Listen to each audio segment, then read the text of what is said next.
Hello, and welcome to Show Me Yours. I'm Brianna Werner, and here with my handsome co-host, Brian Werner. Brian Werner. Oh, you know your name too. I do, actually. Congratulations. Today. I showered this morning as well. So. I know your hair looks really nice. Thank you very much. Yeah. Well, we have a very special friend of ours, Michelle, joining us. We've known you guys for a long time now. Yeah. You let at least the HR side of the team get all up in your business. We support Merle. We love you, Merle. And Jersey.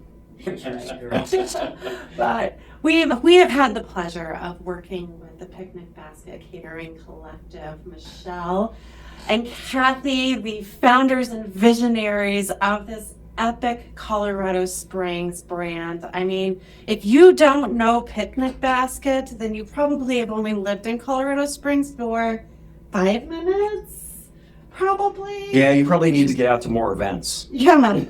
These two incredible ladies have built a business around setting the table for our community. They set the table for your moments, your memories, your happy places. And quite frankly, we all know breaking bread is the best way to connect. And they give us the bread to break. You literally do. And they make really good bread. Like really, really good bread. I'm really excited to share this conversation with everybody here because Michelle, if you've met her, you feel like you've known her for 15 years. And one thing I know, even before we started filming here, we just got done with like a 45-minute conversation on business and vulnerability and all of the hardships of business. So now that we're warmed up, I'm actually really excited to see what we're about to explore. Michelle, Picnic Basket has been such a legacy in our community, but I'm sure it didn't start that way. I mean, what were the first few years of you and Kathy? Okay, what was that moment when Picnic Basket was conceived? What did that look like? Like, yes, we're going to do this. So, thank you, first of all, for having me. It's great to be here with both of you, and you do look very handsome. And I can tell you showered. Very nice. Your wife is well. I could be better. So, quick funny story. I would love to say that we came up with the name Picnic Basket. We didn't. Kathy and I, 37 years ago, in 1989, I don't even know if you two were born then. We were. Okay. Yeah, we were actually, I was 9. Okay. But I was almost double digits. Almost double digits. I was born in the late 70s. So you remember the year. I And you do. were born. So I this do. is going well so far. I think that was the A's and Giants in the baseball. It could have been Yeah. A's and Do you really remember that? That's kind of how I remember things. It's numbers based. You're so weird. There you go. You're so weird. I'm just I slightly. will not discuss I'm that. slightly true. I'm not allowed. I'm just No, a sure. man duty. We bought a business in 1989 that was named the Picnic Basket. They were not a catering company yet. They were a little delicatessen over off of a not great area off of Union and Constitution. For anybody that can look and think of that area. They had a delicatessen, they had a name. Back then there was such a thing called a phone book. You guys may remember Oh, that. yeah. You grew up with phone books probably. And I grew up off of Union and Constitution. Okay. Right by Petty Dude Golf Course. Okay, I so smoked my first cigarette on those railroad tracks. well, then we were just right down the street off LaSalle. Oh, yeah. In a not great Uh-huh. area, across from some not great apartments. But I know exactly where you're talking we about. bought this business for $4,000. The owners so wanted out. They were moving to Delta, Colorado. They said, pay us $250 a month, no interest, start now. Here's the keys. You can take over the lease to the building. They had an oven. They didn't have a stove. We cooked off of hot pot induction burners. Yeah, really? Yeah, it was crazy. And I had been working at a restaurant downtown called the Dale Street Cafe. Mm-hmm.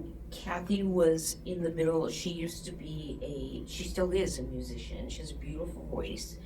her band she was just in the process of not wanting to be involved in touring and counting on that for income. So I literally brought a bag of flour, this is true, and a pan to this closing of this business. We bought a business, gave them a check for $250, started this business, and we felt like it had a name. It wasn't a bad name, it wasn't a good name, but it was a name in the phone book. We still have that same phone number to this day. And so that's how the Picnic Basket came to be. When did we know that it clicked and it was ours? Really on day one, because it's been a ride of I think I can. From the very beginning. It's never been a possibility to us that we fail. Sometimes probably to a detriment. We believe so much. We couldn't borrow a dime for years and years.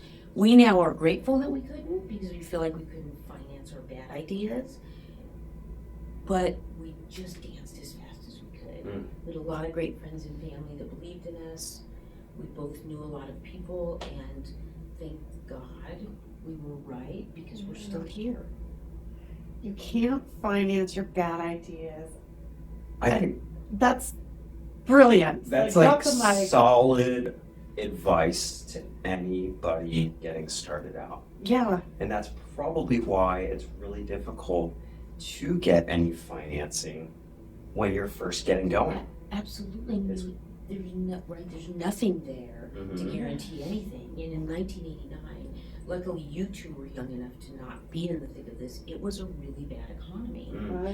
I was just 24 when we bought that business, so I was young, not as young as you, but it was just a not great economy, and it was kind of like a great time to be the new inexpensive caterer, because no one was spending money. So it didn't look like we were clamoring to get business.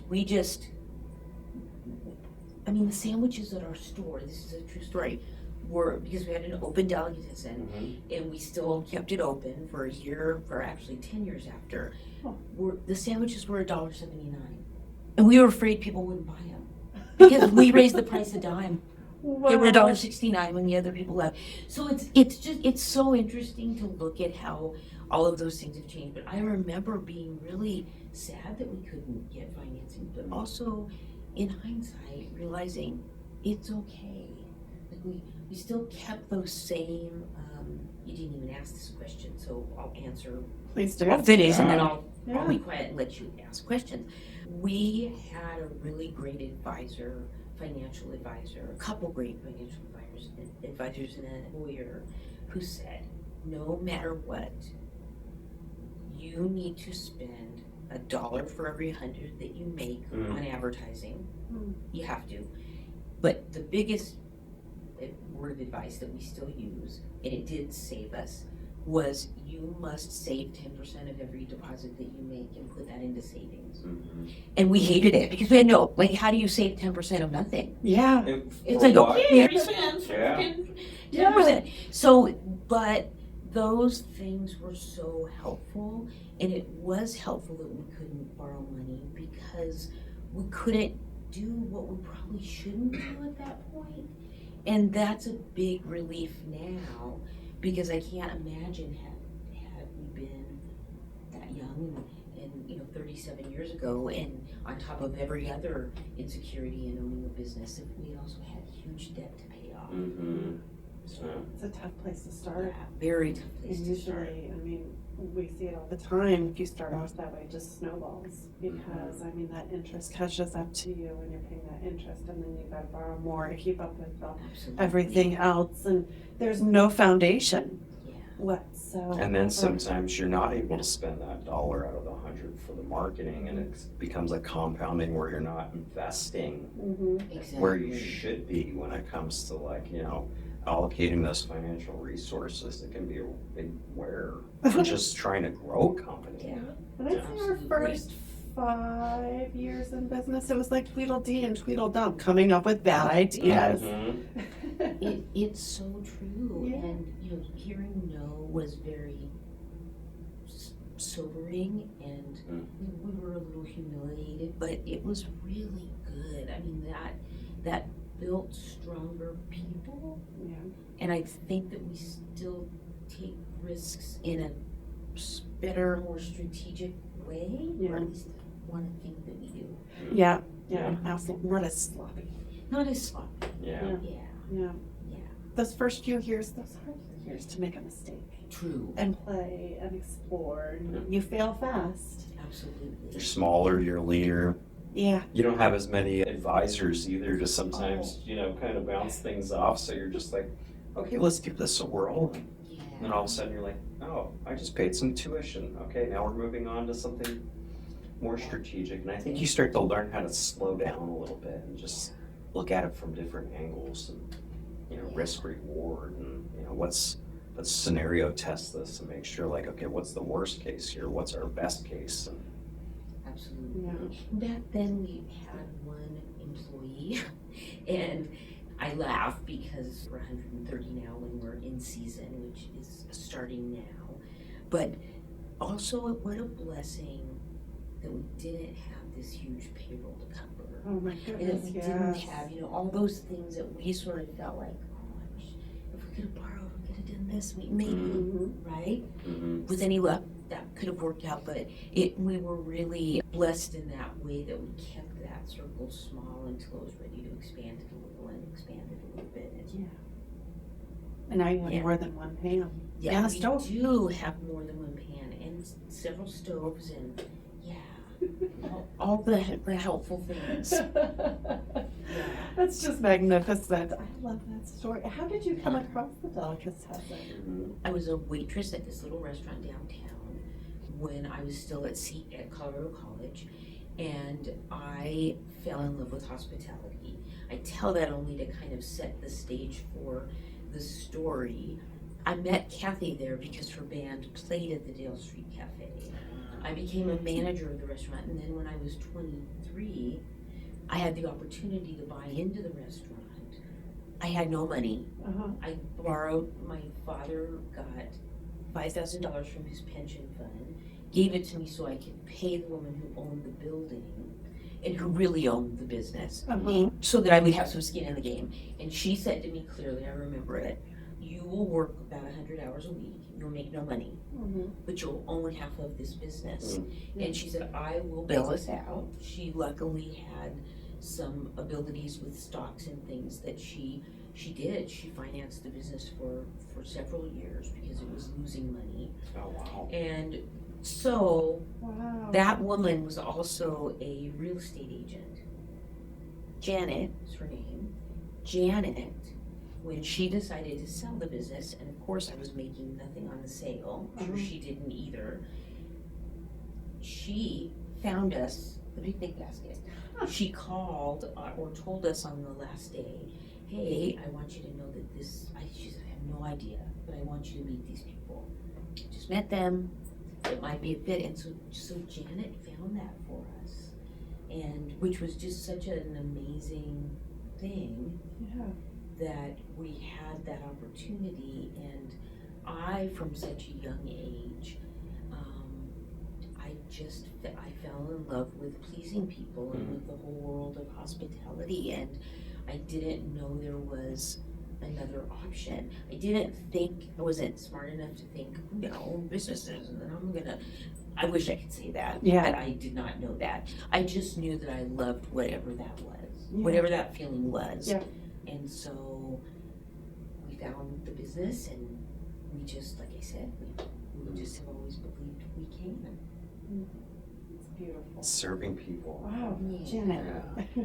Thank you, Janet. I Yes. appreciate you. Yeah. You Thanks, make our Janet. community such a beautiful blessing.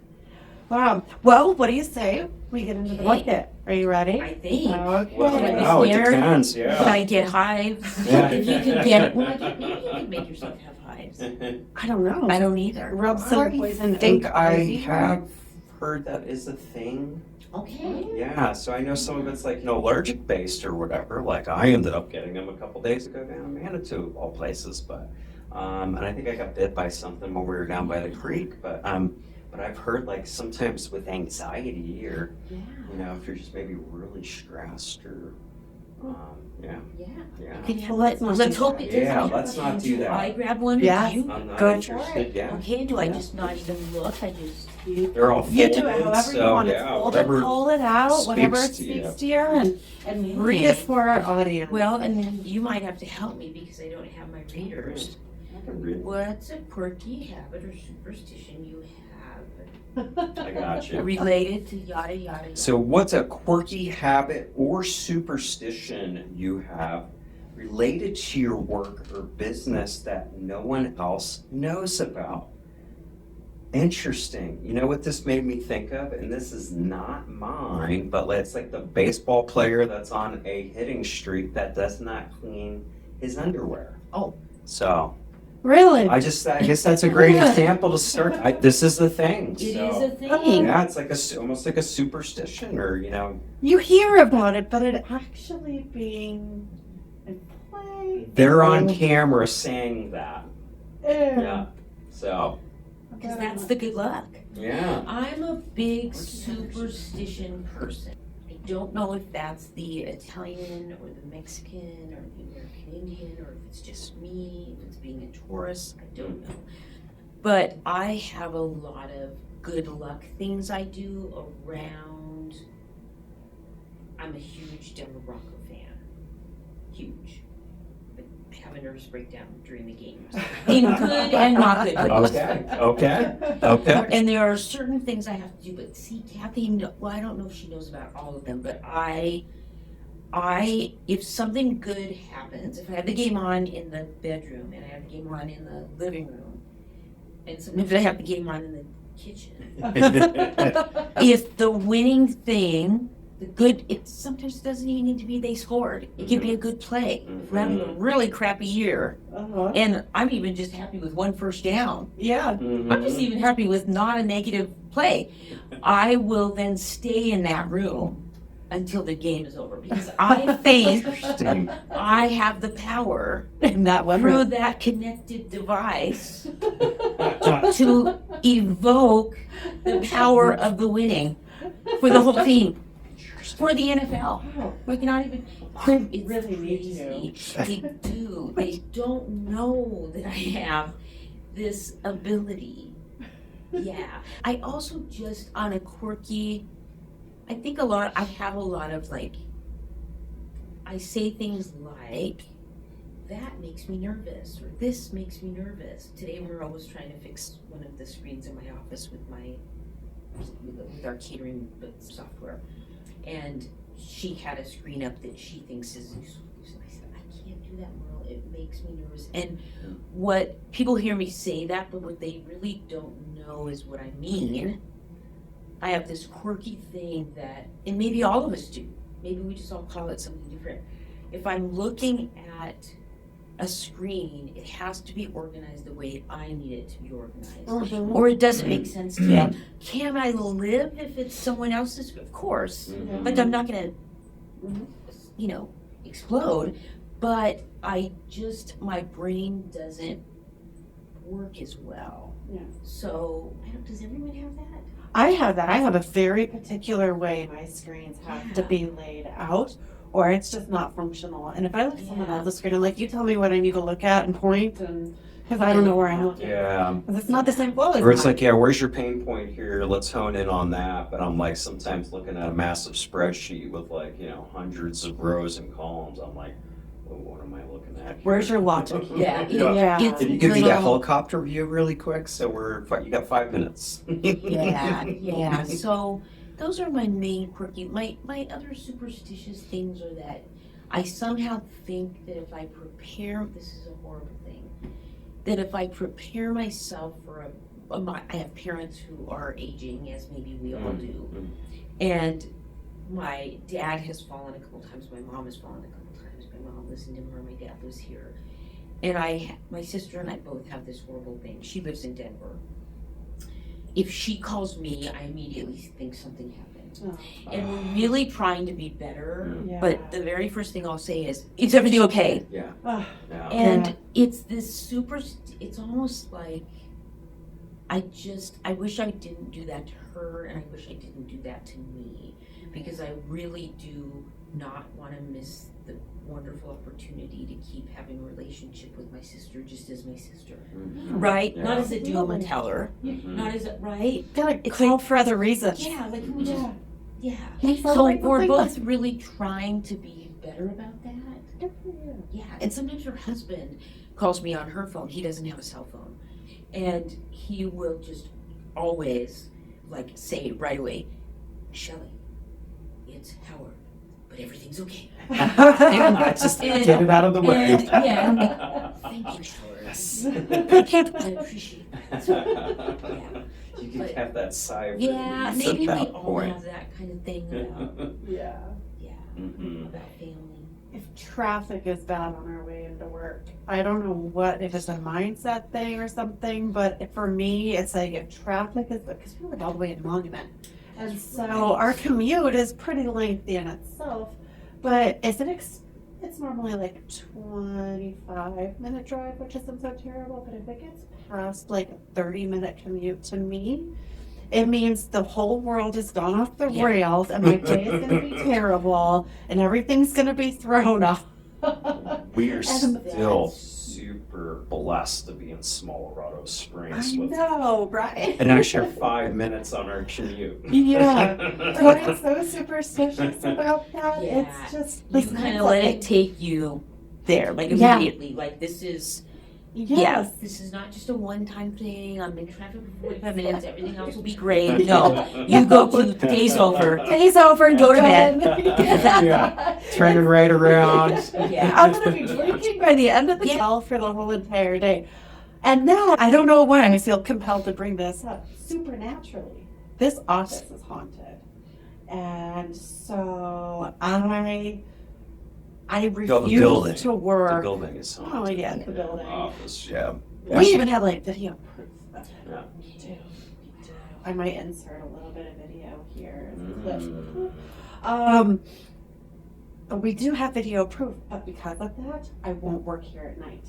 If the sun goes down, I'm like, Yeah. that ghost is here looming, I hear you, and I can't Come focus, at I night. get scared, I won't leave any area that's not lit, which is pretty much every area except for my office.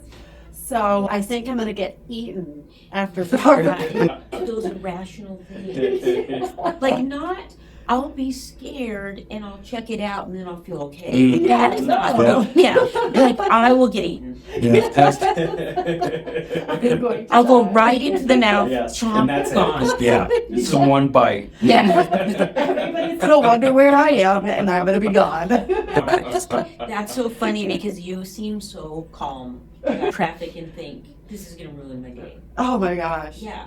The outer served image of you would be that, yeah, it's okay. It's alright. Hour in traffic. Oh, you Have have 800,000 things Yeah. to do. Yeah. Life's okay. It's scary. Yeah.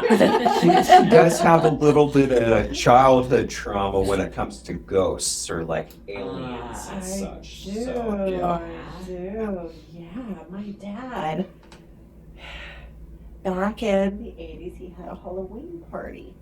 And it's more aliens than anything that ghosts too, kind of resonating it. But he had a Halloween party and turned on, without telling us kids, there was a whole bunch of us kids, that he turned on the old radio version of War of the Worlds. And he's playing it. I've only heard about it. I won't even let, yeah. Oh my gosh. And so me and my brothers actually all thought it was real. We're listening to this radio broadcast of these broadcasters saying the aliens are coming down.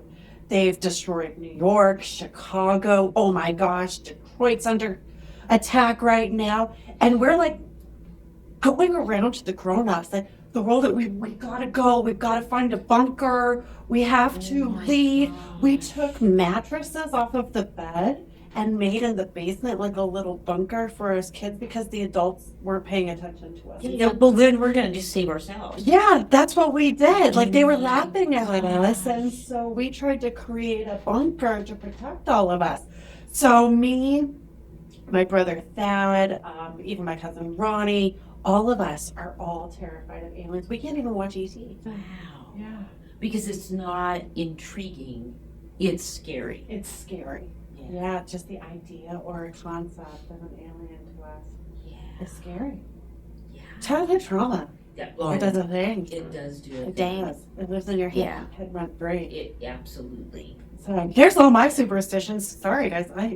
No. Don't drive in totally this good. breed for an hour because it's terrifying. No, yeah. Sometimes it's like, oh my God, what's up there? Yeah, mine's kind of a quick hitter, and it's really strange.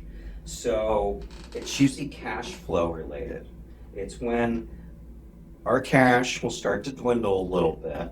Our receivables will start to blow up like a big old belly. And I get to the point where I'm like, my blood pressure's raised, and I'm like, we got a line or whatever, but I'm like, oh, how many phone calls do I need to make to certain folks or whatever to get some of these, larger ones coming in?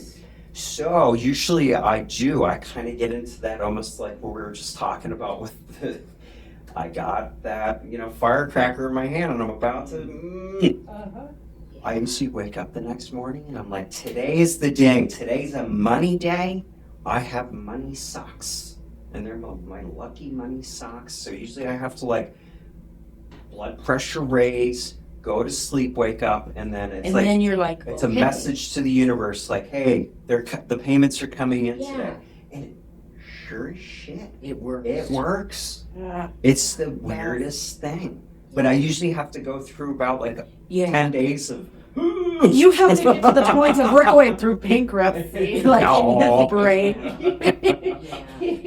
in our own minds. Mhm. Oh, absolutely. Yeah. These stories we tell ourselves, it's ridiculous. It's so true. And then when you realize that everybody's doing that. Yeah. Exactly. They've all got their own. Yeah. Yeah. You're telling the story of the Broncos and how you're, transporting this vibe through that device to the Yeah. NFL. Oh, yeah. Are you like that with baseball? I'm like that with football too. Yeah, definitely. Yeah. Yeah. There's times where I'm like, they're not listening to me. No, what is going on? I think that's where the whole, what's the moniker? There's millions of couch coaches Armchair coaches. armchair coaches Yeah. across the country. Yeah. It's so true. If you would just listen to me, you could win this game. Uh-huh. I full on talk player. You're like, Bo. And I cuss really bad. Can I come over for a If coffee? situation, Yeah. What do you say we pull another one? Okay. That actually proved to be quite an interesting conversation. It was. All right. We all have that one thing we can't live without for productivity. Show us yours or describe if it's too personal to show. So How would that be too personal? I don't know. That's a We good all question. have that one thing we can't live without for productivity. So it kind of sounds like it could be a person that you rely on. It could be a piece of equipment. I mean, it could be a podcast or a TV show. I mean, one thing we can't live without for productivity. I'd probably say this is going to sound kind of dorky, but that's got to be my 10 key on my laptop. You are a dork. Which Rihanna looked at me at one point. She's like, "Can't we just get you a smaller laptop and then you just plug the 10 key in?" And I'm like, "Absolutely not. I need the laptop where it's built in." And I'm like, I kind of like the bigger screen too. So I'm like, sometimes I'm looking at spreadsheets and I'm like, that's gonna hurt my eyes if I'm on a 13-inch screen. So yeah, that sounds ridiculous, but I really did. I mean, Rihanna's like, "Whoa, 10 keys important on the new laptop." Like, I get it. Yeah, And or can not. you not, if you don't have that, you feel like you can't be productive. No, Yeah. because then at that point, like, Yeah. I'm an iPhone user, and every time I have to put numbers in, I'm like, really? I gotta switch it over, and then they're across the bar, and I'm like, oh wait, over here. I feel like I'm on a rotary phone.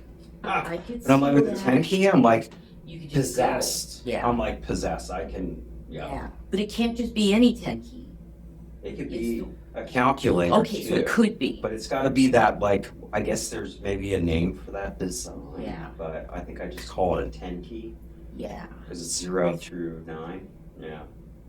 That might be is that an accountant I thing? think it's Or an accountant that thing. might be an That might accountant be an thing. accountant. To be productive. Yeah, I think I'd probably I'd lose 20% of my efficiency in it every day.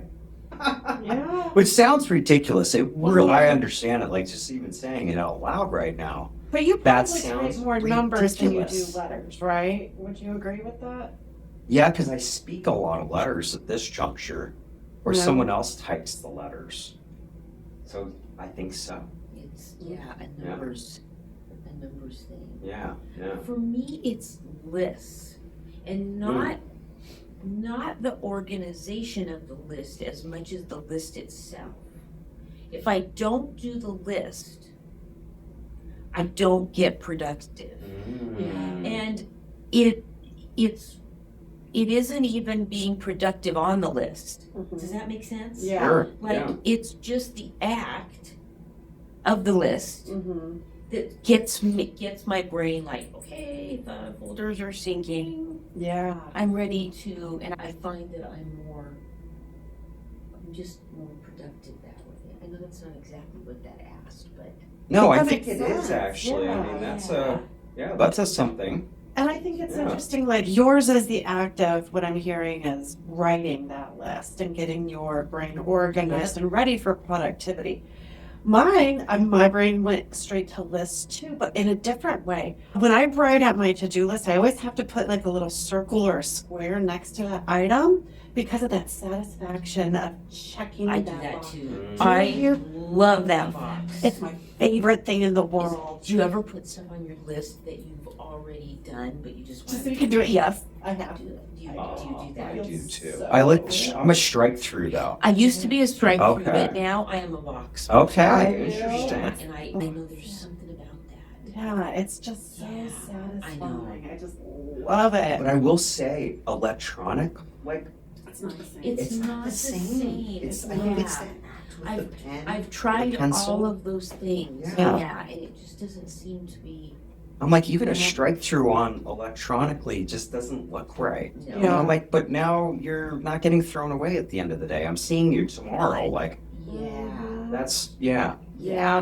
Yeah. Oh, there's something about filling a whole page with those check Yeah. marks and taking that piece of paper and tossing it in the Oh, that trash. feels really, really good. Doesn't it? And it just keeps me on track, not just for the obvious reasons, but even if it does go into day 2, I have that long list. Sometimes, of course, I put things on that are not going to be done in, they're just big. Yeah. It's like, it's one thing if it's a quick thing, but I find that even just the act of having that list sitting on my desk gets me more productive.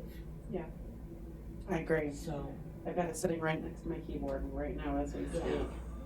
yeah. And then the other thing is it's my calendar. If it is not on my calendar, it does Oh, not exist in my life. Oh, yeah. So I feel awful for those moments that don't make it to my calendar because it just won't happen. Mhm. I am the exact same, and I've had this conversation with lots of people at work that say, but Michelle, if you would have just looked at my calendar or that, Yeah. it's like, I hear you. I'm not saying I'm happy that I didn't remember this meeting. I'm just saying it wasn't on my calendar. Calendar. I Yeah. put everything Yeah. on my calendar. I agree. I've heard people say, well, if you would have just looked at my calendar, no, I am responsible for my calendar. You're responsible for yours. If you want me to be there, you need to put it on my calendar. It goes both Send me an ways. invite. Yeah. Yeah, Because if it's just on yours, it only happens in your world. absolutely. Yeah. Okay, I Absolutely. totally have a sidebar question. Personally, do you usually schedule time with Kathy? So do you guys have to, is it to that point where it's like, hey, we've got to put some personal time down, or like No, and more I intentional want about to- dates? I Or want to say you two are really great, and I mean this sincerely, role models for that. It seems like, and maybe this is just your social media image, but it seems like you have that ability to set time for those dates and that personal time for each other. I hope so. We have to almost, because Yeah. we've actually found that if we're not intentional, or if we don't sometimes schedule, other things fill it, and then all of a sudden, I'll look at Rihanna and be like, it's been a hot minute since I've taken you on a hot date. Yeah. Like, this Yeah. needs to happen, and I'm Yeah. scheduling. Exactly. I'm putting something down for Yeah. us, and this is, Yeah. Yeah. We definitely are. There are times that we're good about that.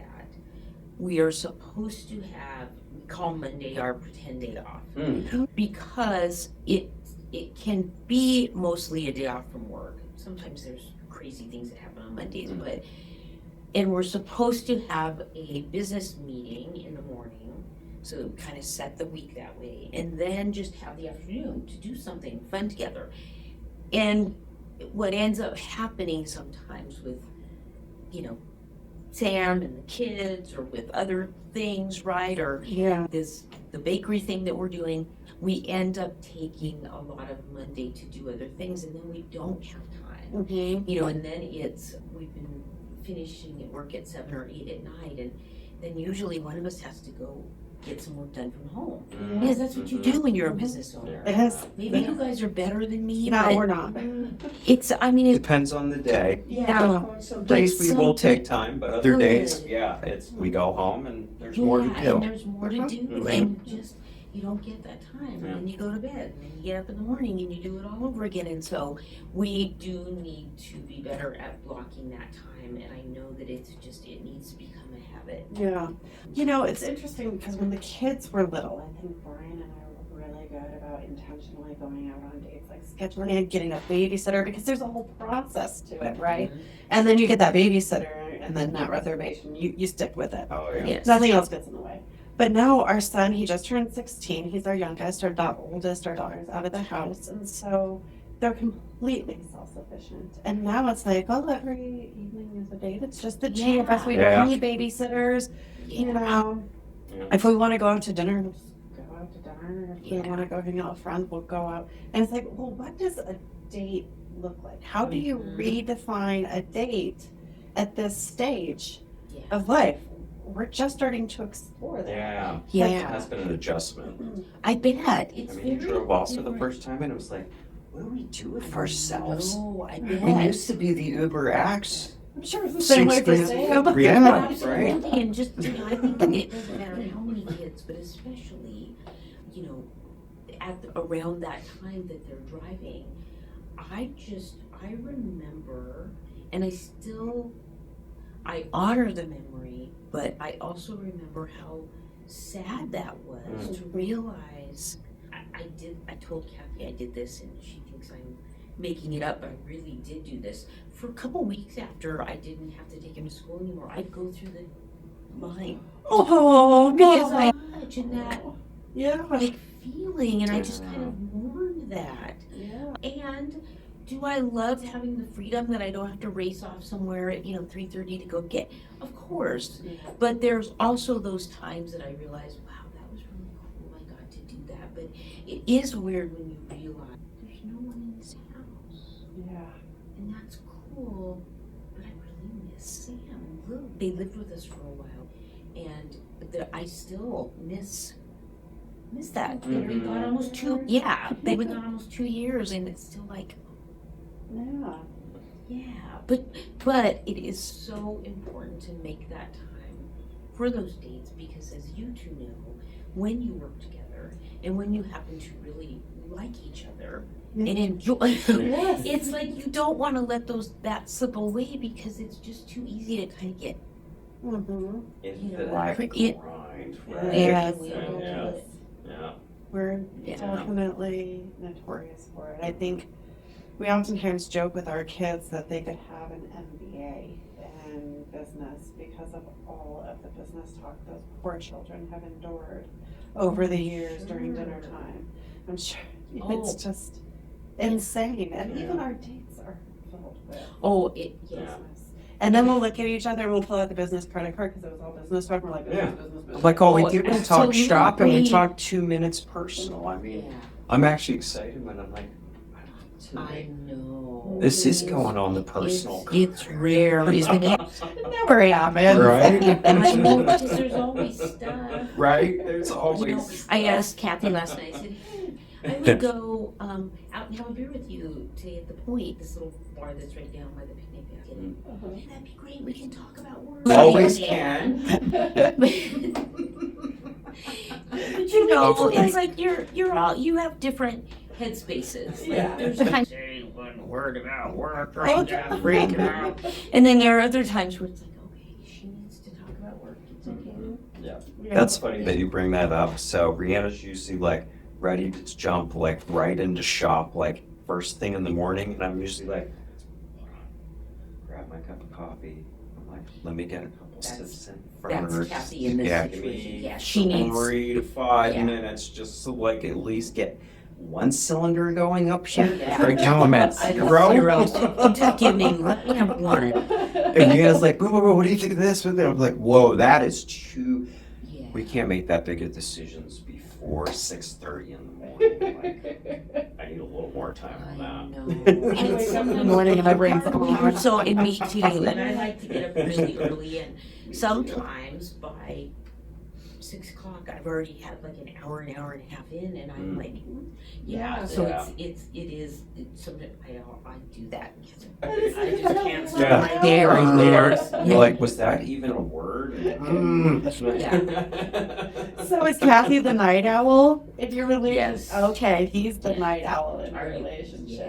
That's when he turns on, and I'm like, "You got, babe. I'm sorry. It's 9:30. It's my bedtime. Oh, me too. Like, don't talk to me." If I'm in bed after 9:30, something's wrong. I love to be like my ideal like songbird singing in my head time is between 9 and 9:30. If I'm in bed like that, I just love it. Yeah, and I don't.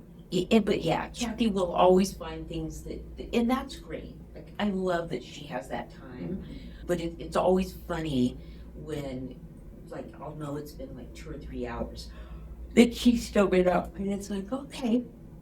You must have just found a lot to do, and that's great. Yeah. Like, Yeah. and Yeah. no wonder you don't want to get up in the morning. Exactly. At the same time. But yeah. Sometimes we definitely have to like temper that, Uh-huh. you know. Yeah. And it takes a while to respect, you know, each other's space that way. Exactly. And I think that's actually our decompression time. For me, it's how I do life in the morning, and it's my way to energize my day.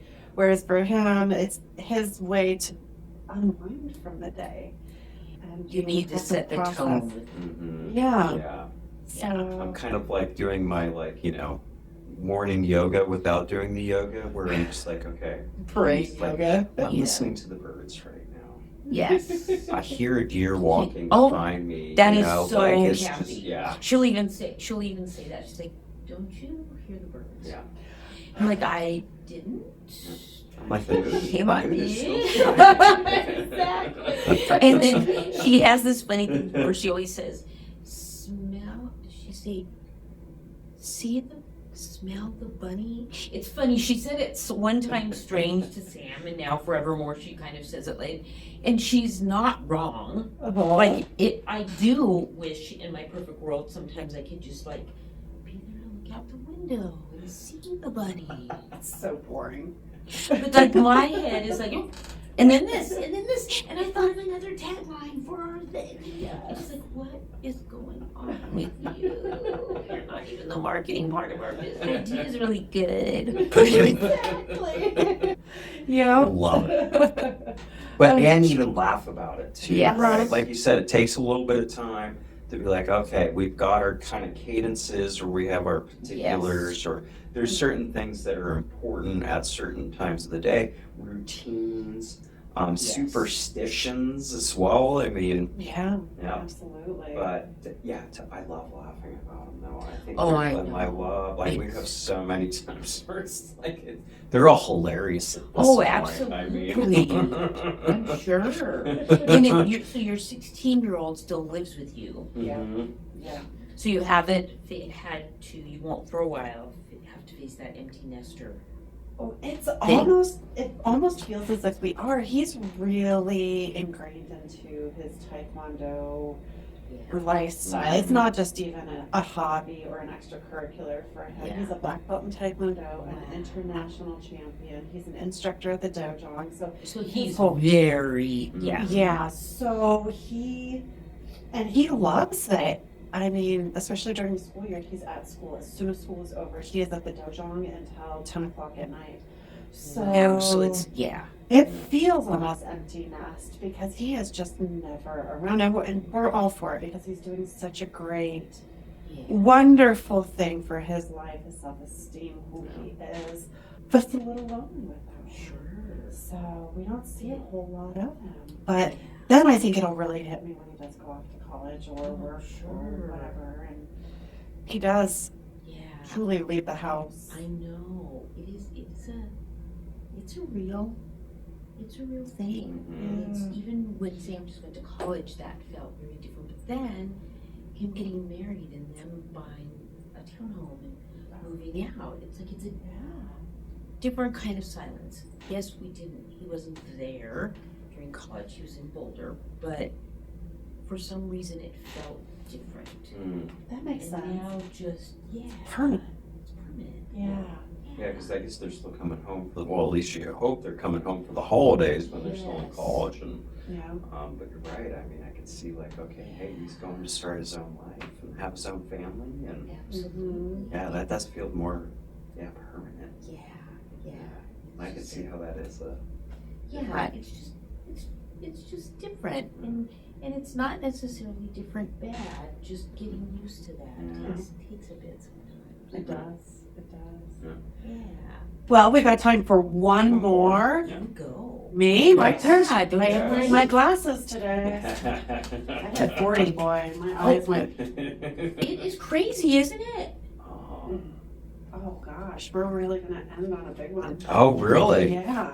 I apologize in advance, but I think this will be good. Okay. Describe a time you felt completely overwhelmed and thought your business was going to fail. How did you pull yourself out of that tailspin? Should I tell that from today when I thought my business would fail? Just kidding. But I mean, no. This week or last week? I feel like there's all the time. Yes, exactly. I think if we're all really honest, or if I'm being honest, I think it's probably you do. I don't know if I can do this. I want to believe that Yes. yeah, We're own And- like harshest critics. absolutely. And we self-doubt a lot. Absolutely. But I think that also drives us too. I know. Yeah. It's maybe a good bad thing. I have this card thing. I love buying the most random cards, whether they're offensive with bad words or just like completely out there or just something that means nothing to me in that moment but could in another moment. And I've had this card that I've been holding on to. I'm so serious about my cards. Like I've got a box where I keep them all stashed. And this card I probably have for like 8 or 9 years sitting in the card box, waiting for that right moment. And this card says, live life as if you're a leaf that any day you could fall. And Do I like that? I don't like it, but I like it. exactly. Like I've been sitting in my card box for so long, right? It's waiting for that right moment. But every time I see it, it always resonates because it makes perfect sense. In a way, it's a little scary because, I mean, any moment you can fall. But I think that's like the life of a business owner. We're leaves on a tree. And we shake and the wind blows up and the storms come through. And we're just hanging on by this little tiny stem. And any day we could fall. Yeah. You know? That's so true. I think just like visualizing that. I think Yeah, I think I've got mine. You do? So this was just kind of quick backstory, like the company was formed, like I mentioned earlier, back in 2008, stalker alert, yeah. But that was just like, it was like friends and some family on the side or whatever, I kind of called it our vacation fund. Yeah. So that was from 2008. Fast forward to 2015. That's when I was offered ownership. I was working for a firm up in the tech center, And I looked at Rihanna and I'm like, I don't feel like this is my calling. Like, I don't feel like this should be the rest of my career, because this is a career decision here. And I looked at her and I said, I think I want to like go out on my own, and I really have some great ideas. And she's like, okay, I'm fully on board for that, you know. So we kind of started to plan. At one point, she said, okay, are you going to buy a book of business? Because that's what typical CPAs usually do. Because I mean, you know, not to knock the CPAs out there, but I'm like, we're not really great personality wise. So I looked at her and I said, you know what? No, actually, I'm not. I'm not going to take that traditional path. I think I want to build the business from the ground up and mold it into what my vision is. Because I'm like, buying someone else's book, they did it one way, and then you try to come in and you change too much, and usually that just creates a lot of just friction. So I started in our basement. A bed was pretty much like where the clients would sit, like at the end, and I had my desk. And Jack was six at the time, and he would come down, and what he would do is, like, the door would be closed. He would stick his fingers underneath and be like, Dad, let's play. Let's go play ball. It's beautiful outside, right? So I felt this tear where I'm like, okay, I want to be a great father, right? I want to go outside. The weather's beautiful. I'm still trying to build a business and try to get out there and like find clients. And I looked at Rihanna at one point and I'm like, this is not going anywhere. I'm like, I don't know. I think I was in a lot of self-doubt at that point. And then we made the decision to get, you know, I was like, I think I might need some office space just to kind of like separate the work and then separate the home life. I picked an office 3 minutes down the road. It was a 3-minute drive from our house. But that decision was so critical, because at that point, then I was able to focus on just the business and growing the business and getting out there and, like, you know, kissing the baby, shaking the hands, taking on the warm bodies. It didn't matter at that point, because it was like, okay, we gotta get this thing moving, right? And then I was able to go home, focus on, you know, family, focus on being, you know, a good dad to both of our wonderful children. And at that point, it was like, okay, and yeah, I mean, that was 11 years ago, so. But yeah, I think there was that time where I was like, I don't know if I made the right choice. Like, we were living off, you know, fortunately, Rihanna was working full time at that point. And, you know, we were living off of her salary, and I'm like, I'm feeling kind of like a schmuck. I'm not paying any bills. Very short-lived. I'm costing more than what I'm putting into this right now. That's self-doubt going, and that can be, be so hard. There really are several in a career that's been with this business 37 years, but I would say during COVID, but not for the obvious reasons. Everything about COVID was scary, odd, weird, sudden. I mean, it was all of those things. I remember distinctly sitting in our tasting room, and I was one of the long time, it's not going to be that bad. Yeah. Right. I was in the camp of, I understand there's something. I'm not trying to be flippant, but I'm not a doomsdayer person, and so I sort of was, you know, glasses. You're not going into your alien bunker. I'm not going to my bunker yet. But that day when it was announced that there was this official pandemic or whatever, I want to say it was March 12th, I sat in our tasting room and I took and instigated at some point. We watched $800,000 of business for the year come off the books. And I remember just having a pit, like, this is happening. This is real. You should be scared. And I was, but I kept pushing it because I was going to be brave. And even during all of the times that, again, Kathy and I never, ever, I remember later that same day or the next day getting our team together in the middle of the kitchen. We were all standing in a circle, and I said, I don't know what to tell you, but here's what I know. we're not gonna let any of you go. I don't know if I can keep you working 1 day, an hour, 3 days, half a day, 14 minutes. I don't know. Yeah. But I know that we're not gonna lay you all off. Mhm. That's not an option. I have no idea what this curbside stuff is. We had never done, Yeah. we've done everything in the world of food, but so we just knew that we were gonna make it work, and we did.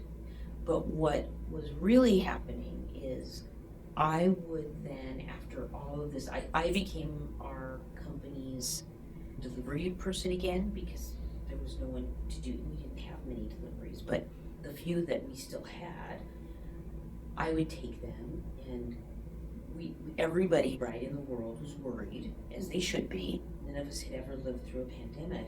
Exactly. Well, I guess I forced it in so far that it wasn't until those moments that I would be washing my hand when I got hands, when I got wherever I was going. And do you remember that we were supposed to sing happy birthday to ourselves 2 times? Yes.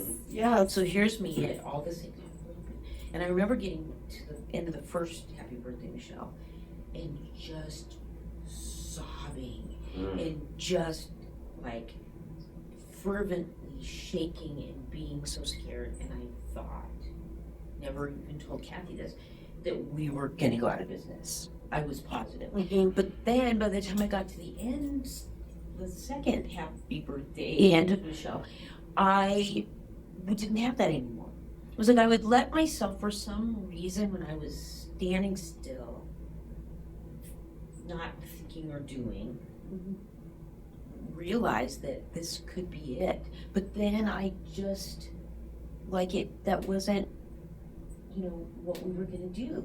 And I remember so fondly, we really did not know what we were doing. Yeah. But we emailed everyone, we called everyone we could and said, we're still gonna have curbside pickup. Don't even know if anybody would wanna come pick up a casserole. Why would they? They don't need it. They have food. They don't, but they would. Yeah. And a $30 purchase would let me hire somebody for an hour and a half. Yeah. A $40, it just snowballed. And then nonprofits that we had donated to over the years were then calling us to place orders for their teams. I remember Karen Sure calling and saying, we don't want something from you, we want to hire you. And I just remember crying in the van. And it was 40 freaking box lunches, which seemed at the time like they were ordering caviar for the world. Oh, sure. Right? It was like, Yeah. no, It's just the biggest we can blessing. retire with this. Cool. Well, but really it was cool because Yeah. it gave us a chance, right? And it was just that. But I do remember truly thinking, that's it. This is like doomsday. Yeah. The feeling, most business owners felt that during the pandemic. It was just, the pandemic was the Yeah. hardest Brian and I ever worked. I mean, we worked around the clock.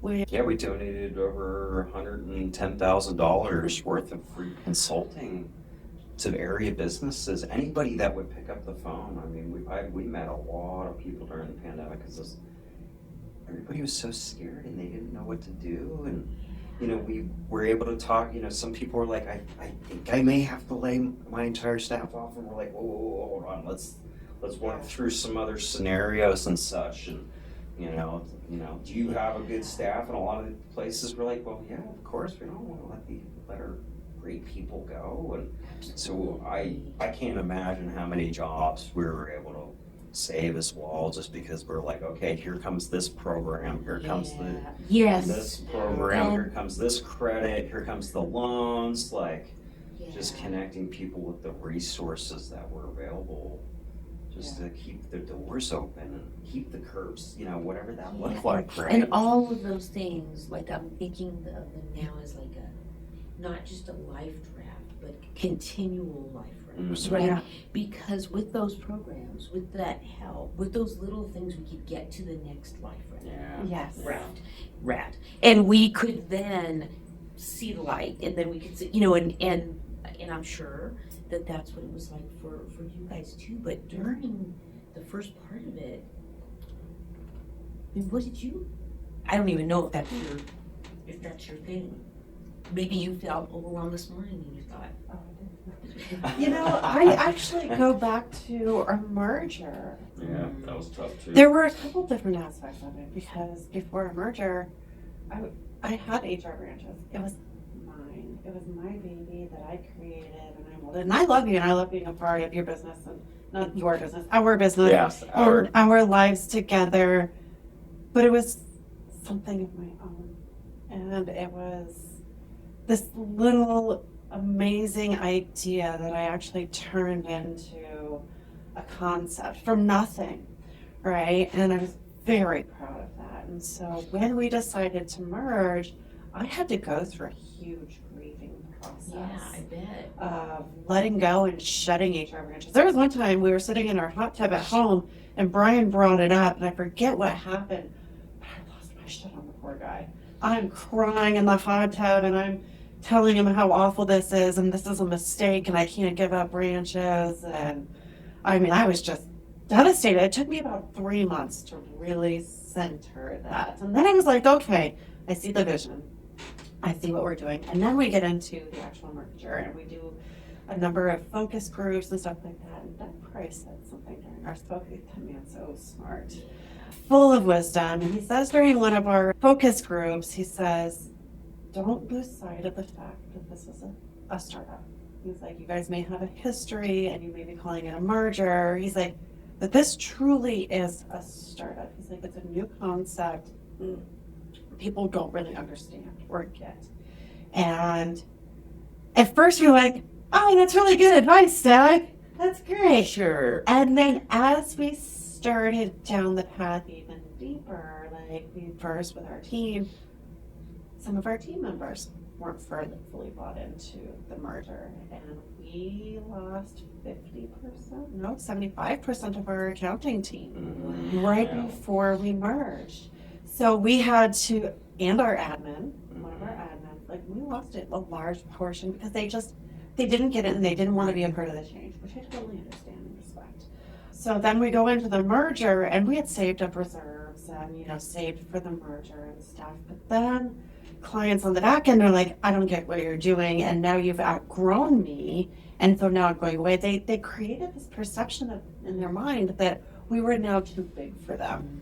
And we lost clients because of that. And so team attrition, client attrition, and Google, because we merged as a new website, a new name, we went black. We went invisible on all aspects of SEO, social media, everything we had built as far as our online footprint was just gone overnight. So we weren't even findable.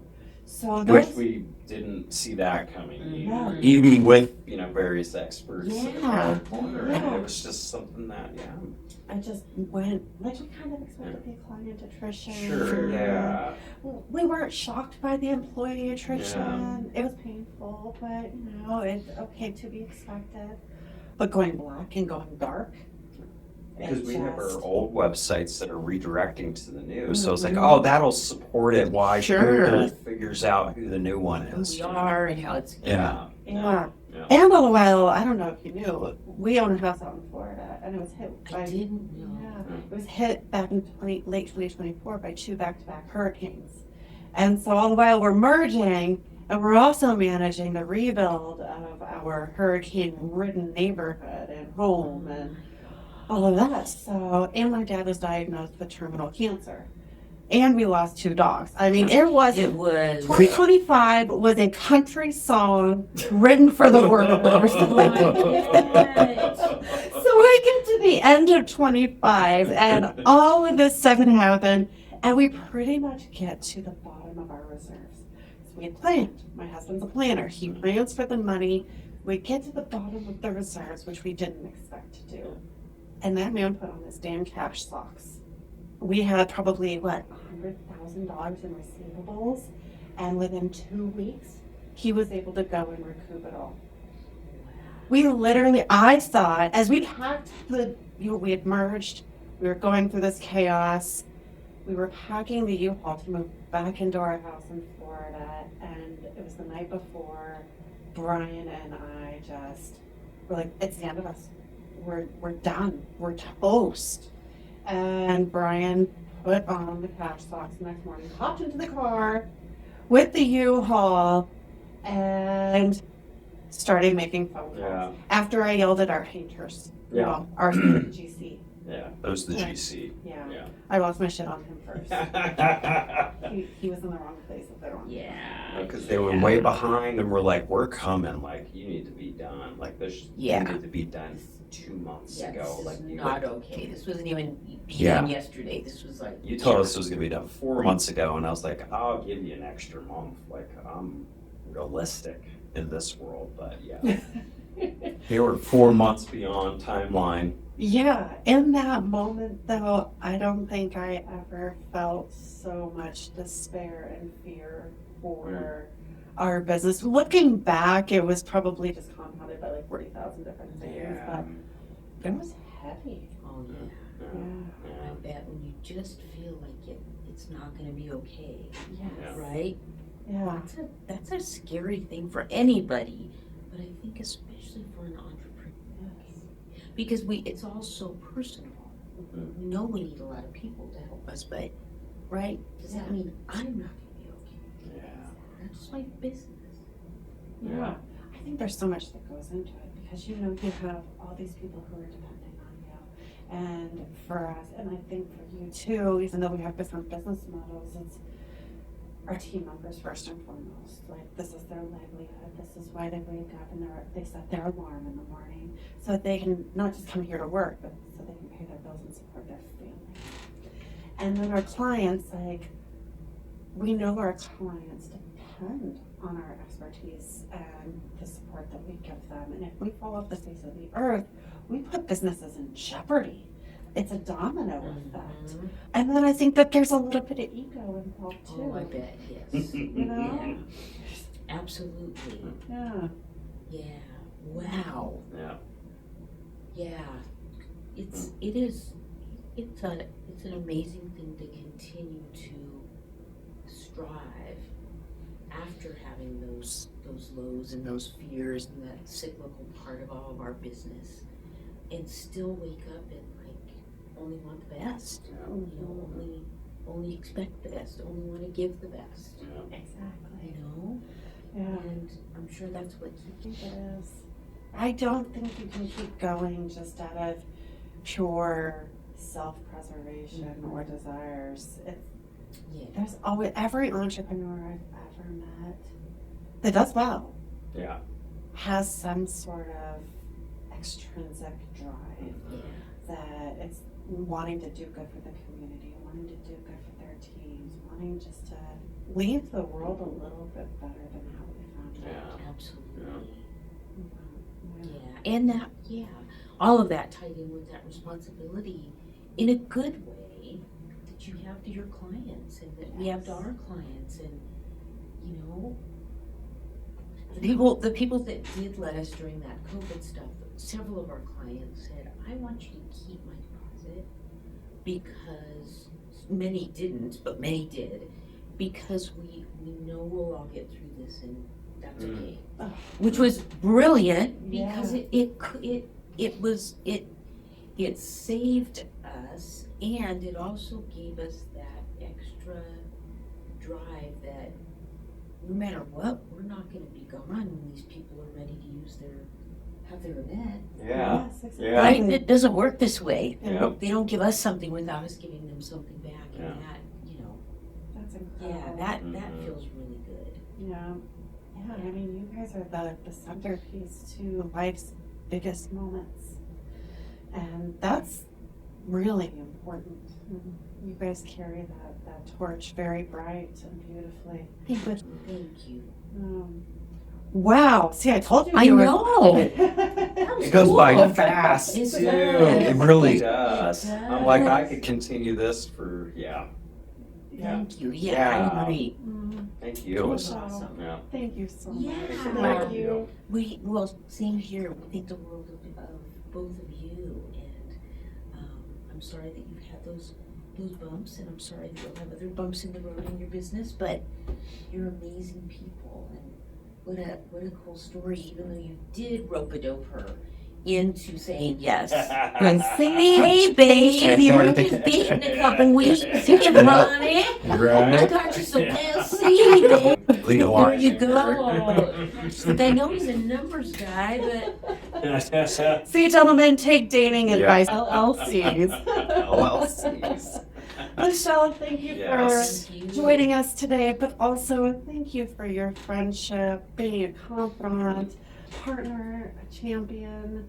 I don't know where we would be without you. And thank you thanks so for much. being one of I the early appreciate that. adopters and Absolutely. cheering us on. Yeah, I appreciate you guys so much.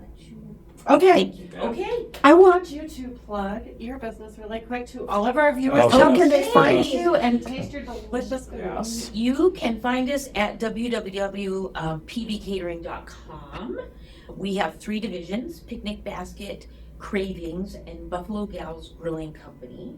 And we do catering for, as Rihanna said, for all of life's special events, many times for the happy events in our lives. But even when the events are maybe a somber and more celebration of life oriented, we find extreme honor in being able to be there for you during those times as well.